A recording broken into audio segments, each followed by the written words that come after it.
Hello, ladies and gentlemen, boys and girls, people of all sexualities and identities, and welcome back to another Doctor Who review. Today's Doctor Who review is Fugitive of the Daleks. Yes, welcome back. So, today's story, of course, is Fugitive of the Daleks. And yes, it's a William Hartnell story, written by Big Finish Productions, the Doctor being played by the brilliant and very talented Stephen Nolan. Now, I'll be honest, I was very sceptical of Stephen Nolan's first Doctor era, until this story, of course. Stephen Nolan plays two versions of the Doctor in this story. One being a robot that we remember from the chase, and the other being the Doctor, who seems to have miraculously found himself distorted throughout all of time and space.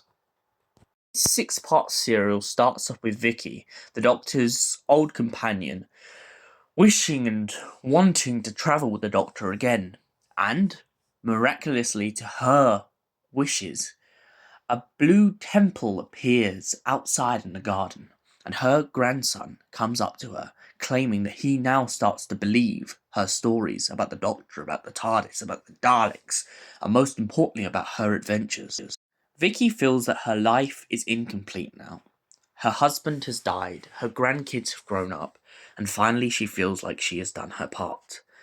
But that doesn't stop her from wanting adventure. And so when she hears of the Blue Temple, she goes to investigate for herself. Upon entering it, the TARDIS takes off. But she soon begins to think that something's up.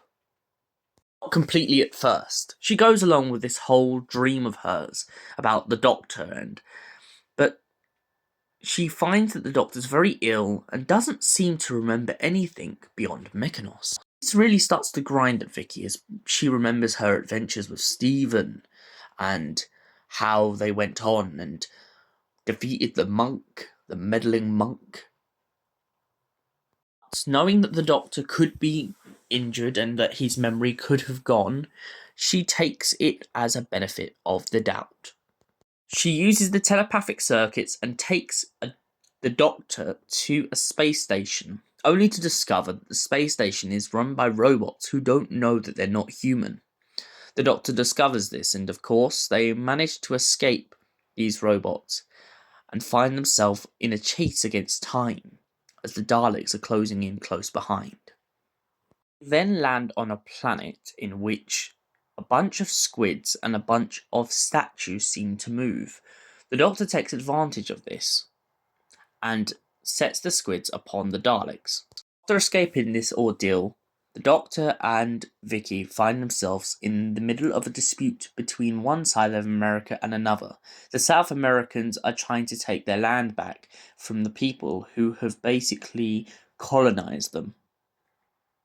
Getting caught up in this ordeal, the Doctor and Vicky find themselves under the guard of a colonel. Essentially, this colonel wants to take over the land and claim the colonization for himself. He doesn't want to make a fair treaty and give the people their land. And so the Doctor points out to Vicky that they can't interfere with history, not one line. This turns out to be an irony, because when the men go to give in Vicky and the Doctor, they find that also the Daleks don't seem to want to change history either. Being very odd, because the Daleks have, of course, as we know in canon to a lot of other Doctor Who stories, have in multiple times played with human history. This strikes it as odd to Vicky, and so, of course, she begins to become concerned. But her concerns are raised even further when she realises that an injury the Doctor has had is very fatal, and yet he doesn't seem to have noticed. The Doctor and Vicky then land in another time period, not for very long, but for a very short period of time. They end up landing when the police boxes were being taken down, and of course, two men who worked at the time are trying to take police boxes down everywhere, when a councilman starts to give them grief because there's one police box still standing. The police box then eventually disappears, and the councilmen take advantage of this, telling the workmen that all the scrap in the corner is the police box. Eventually, the Doctor and Vicky land on an icy plain, and the Doctor gets trapped between two shards of ice alongside the Daleks. Vicky starts to contemplate the consequences of her actions as she starts to tell the Doctor that she knows the truth, that he is not in fact the Doctor at all, but the robot that they faced back on Mykonos, and that his programming seems to have been fried and frazzled. The robot starts to have a meltdown as he can't quite bring himself to understand this. He starts to feel puzzled in his mind and really starts to believe that he is in fact the Doctor. When the reality starts to come and settle in, he now understands why he felt bad for the robot on the space station, as he too is blinded by his own ignorance. Vicky leaves this robot doctor and heads back to the TARDIS. Upon going in there, she remembers how the robot doctor didn't want her to open her bedroom, as he believed there to be a monster inside. Upon opening the door, Vicky learns that it's none other than Dodo Chapman, who has been locked in her room by the robot. Dodo explains her situation and how the Doctor seems to have disappeared and was replaced by the robot, and the robot attacked her and locked her in her room. Vicky points out that maybe the robot did this to save itself from hurting Dodo, and in turn protecting her from himself. Vicky and Dodo start to devise a plan to find out what happened to the real Doctor. Meanwhile, the Daleks seem to have captured the robot and have been trying to reprogram it in order to use it again. The robot starts to tell them that it believes it has its own self-ability of self-worth and self-identity.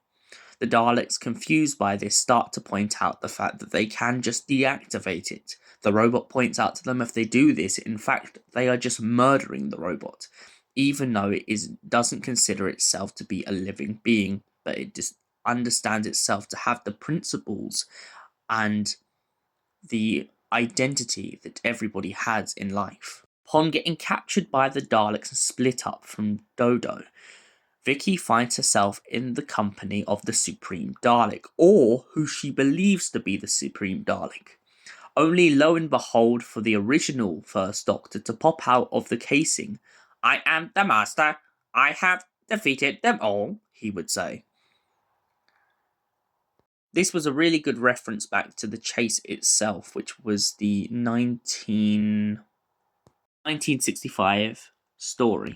After realizing that the Doctor is behind the Supreme Dalek, she begins to ask the Doctor exactly what happened. He explains that some time distortion seems to be pulling him across the waves of all of time and space itself, and causing him to react in a certain way. Doctor and Vicky, then concerned for Dodo's safety, decide to go and press on further to find the robot, as the Doctor believes that it has resorted back to its evil ways. The Doctor tells the Daleks to go looking for the robot, but not to kill any humans. The Daleks begin to point out to Dodo when they come into contact with them that there is going to be a nuclear explosion if the robot is not stopped.